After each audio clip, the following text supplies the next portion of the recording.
जज साहब, अगर मुझे फांसी पे लटकाना है तो लटका दीजिए, लेकिन मुझ पर झूठा इल्जाम मत लगाइए। इल्जाम झूठा या सच्चा, इसका फैसला करेगी अदालत, जिसके सामने यह जाहिर हो गया है कि विजय श्रीवास्तव आतंकवादियों को बारूद सप्लाई किया करता था, और यह है वो बैग जिसमें वो बारूद छिपाकर आतंकवादियों को पहुंचाने ही वाला था कि वक्त से पहले बारूद फट गया, एक धमाका हुआ और 3 जिंदगियों का खेल खत्म हो गया।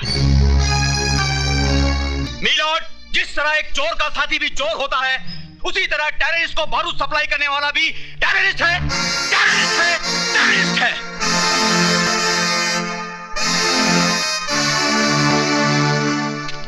मुलजिम विजय श्रीवास्तव, वल्द मोहनलाल श्रीवास्तव, ये अदालत तुम्हें आतंकवादियों को बारूद सप्लाई करने के जुर्म में मुजरिम करार देते हुए 5 साल सख्त कैद की सजा सुनाती है। गलत, गलत सजा सुना बेटे जज साहब। इस चलती फिरती लाश में उम्मीद की सांसें फूंक दी आपने।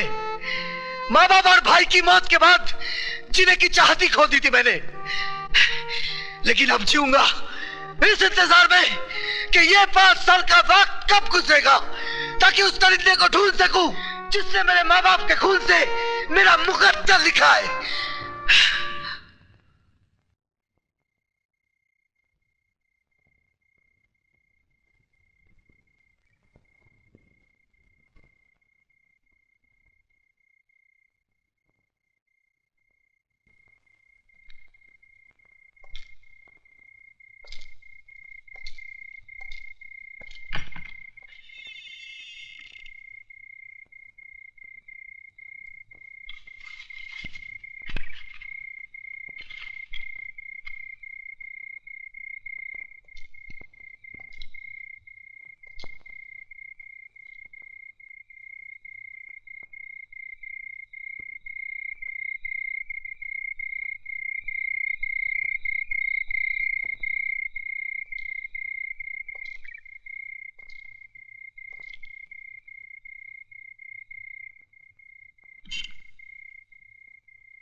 कपड़े पहन के जा। कपड़े तो सब पहनते हैं, मुझे लाइफ में थोड़ा चेंज चाहिए। चेंज है, अभी निकालती हूँ मैं तेरा चेंज। अरे माँ, तुम कहाँ उसके पीछे भाग रही हो?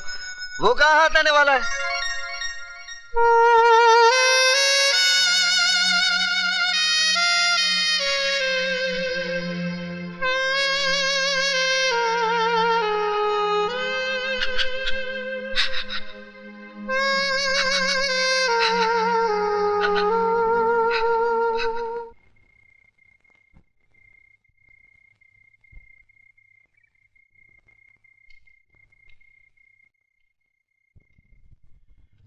बेटी, वक्त ने तो तुम्हें एक सजा दे ही दी है, फिर तुम खुद को सजा क्यों देती रहती हो? ताकि उस भगवान से पूछ सकूं कि दुनिया भर के रंजो गम उसने मेरी ही झोली में क्यों डाल दिए। आंखें खुली तो माँ का चेहरा देखने को तरस गई, और जब कोई इन आंखों में बसा तो उसे भी उसने मुझसे छीनकर इन आंखों को फिर से सुना कर दिया। बेटी, वो देता भी है और छीनता भी है, ये उसका निजाम है। मैं और बापों की तरह तुमसे ये नहीं कहता कि विजय को भूल जाओ, मैं तो ये कहता हूं कि तुम विजय का इंतजार करो, लेकिन इंतजार के इन 5 सालों में तुम्हें खुद भी तो जीना होगा। बेटी, रात बहुत हो चुकी है, चलो सो जाओ। आओ बेटी।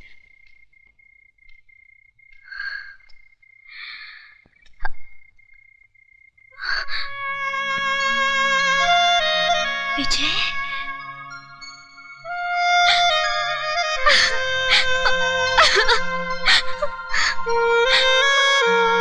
विजय, तुम्हारे बगैर जीना बहुत मुश्किल है।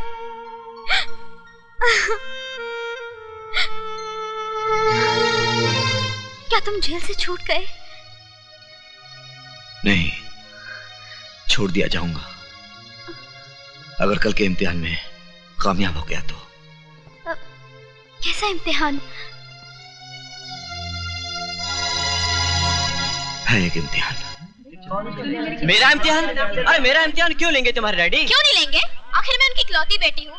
जानना चाहेंगे कि जिस लड़की शादी मैं कर रही हूँ वो मुझे खुश रख पाएगा भी कि नहीं? मेरी शक्ल देख के वो पहचान जाएंगे। और नहीं तो क्या, पुलिस वाले हैं वो। जिनकी जिंदगी चोर उचक्कों को देखते देखते गुजरी हो, वो मेरे जैसे शरीफ आदमी को क्या पहचानेंगे? आप कितने शरीफ हैं मैं अच्छी तरह से जानती हूँ। क्यों? मैंने क्या किया? मेरी सहेली सोने के साथ कल कैंटीन में क्या कर रहे थे? हाँ, थोड़ा सा रोमांस। क्या? अरे वो कह रही थी दीपक आई लव यू। तो तुमने क्या कहा? तो मैंने भी वही कह दिया। तो फिर जाओ, यहाँ क्या कर रहे हो? अरे शर्मिला, आई लव यू। अरे मेरी बात तो सुनो। Go to hell! भांजे, ये तुम्हारे विजय साहब गाते बहुत अच्छा है, लेकिन बीच बीच में कहीं बेसुरे हो जाते हैं। हो सकता है इलेक्शन हारने के दर्द से दिल भर आया हो मामा जी। अच्छा अच्छा अच्छा अच्छा। विजय जी, आपने बचपन में संगीत मास्टर से ट्रेनिंग ली थी क्या? अरे कैसी बातें कर रहे हो मामा जी? क्यों?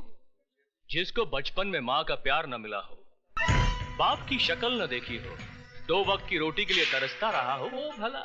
समझ गया भांजे, मैं समझ गया कि क्या है कि मुंबई की लोकल ट्रेनों में गाते गाते भीख मांगते होंगे, तभी रियाज काफी अच्छा है। हाँ, गाते गाते गला सूख तो नहीं गया? क्या पियेंगे? विस्की, शैंपेन, ठर्रा? हाँ? नहीं, ठर्रा नहीं। मैं शराब नहीं पीता। अच्छा। पिएंगे भी कैसे? अपनी हार का कड़वा घूंट जो पी चुके हैं। चलिए कुछ खा ही लीजिए। बचपन में तो झूठी हड्डियां ही चाटने को मिली होगी। अरे मामा जी, हमने तो बाहर बोर्ड भी नहीं लगाया क्या? कि भिखारियों और कुत्तों को अंदर आना मना है। अरे खैर अब आ ही गए हैं तो शर्माना कैसा। Welcome welcome. कंस मामा, हाँ तुमने कहावत तो सुनी होगी क्या? कि कुत्ते भौंकते रहते हैं और मस्त हाथी चलता रहता है। माने मैं कुत्ता हूँ? तुम कुत्ते से भी बदतर हो, वरना अपनी बहन के दरवाजे पर बैठकर उसके घर का जूठन नहीं खाते। भांजे, ये सुनो। क्या हुआ मामा? और तुम सुनो मामा के भांजे, ये जो भिखारियों की तरह हाथ में कटोरा लेके खड़े हो, इसमें पड़ा हुआ खाना मेरे पैसों का है। ये जश्न जरूर तुम्हारे घर में मनाया जा रहा है, लेकिन इसका खर्च मैंने दिया है।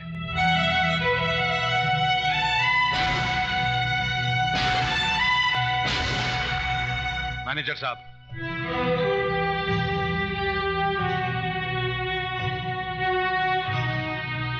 ये देखो और खुद फैसला करो कि झूठी हड्डियां कौन चाट रहा था।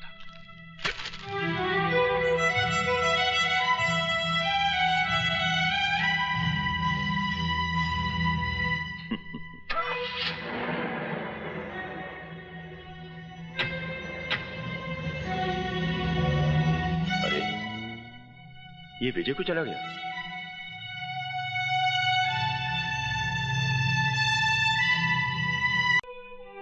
एक मां मिली जिसने अपने आंचल में सारी दुनिया की नजरों से मुझे छुपा लिया।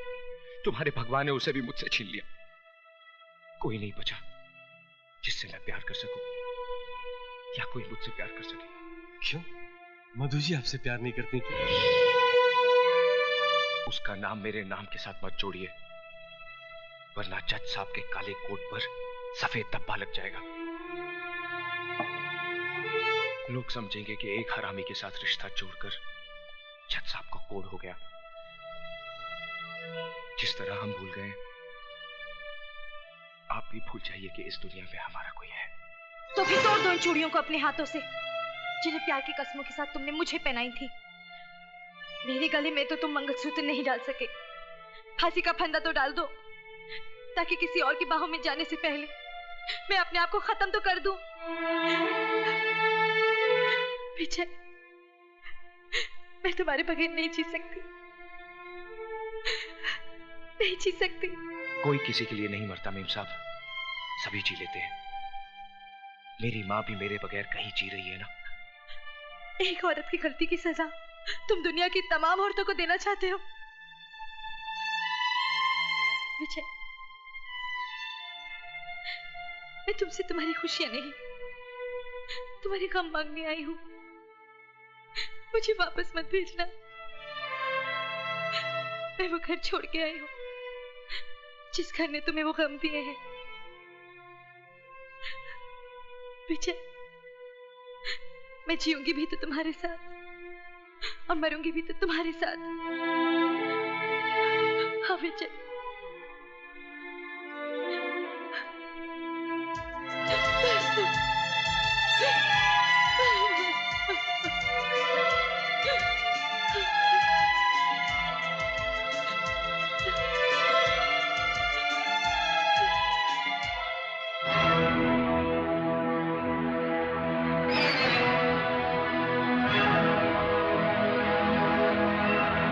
तुम अपने आप चलकर मेरे पास आती हो या मैं इस हरामी की लाश पर चलकर तुम्हारे पास आऊं? इस हरामी की लाश पर चलकर तुम्हारे पास आऊं?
क्या हुआ राजा बाबू को?